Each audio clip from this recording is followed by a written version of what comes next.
Маш гоё амттай болдог тунуудыг дэмжиж игээ зааж өгье. Лайк дараад ширээ чадалгаа мартава.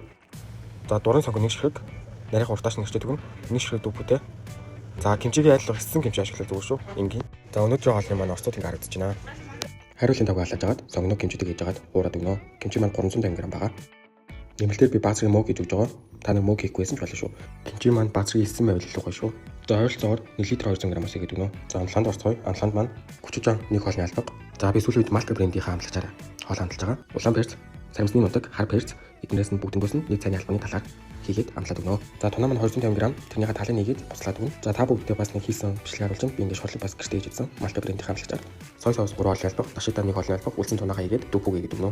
Мөн дээрээс нь ногоон сонгоо хийгээд өгөөд буцлаад өгнө. Манай Малта брендийн амлагчууд маань 100% органик, хугацаа урсгалчгүй, хүнсний нэмэлт өнгө оруулагчгүй.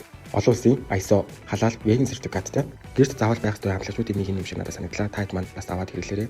За энэ компанийн танилцуулга нь яг энд байна. Та хэд маань ороод мэдээлэл аваарай. Би коммент хэсэг дээр компанийн линкийг тавьчих. Энэ хүртэл үзсэнд баярлалаа. Нэр намайг дагаарай.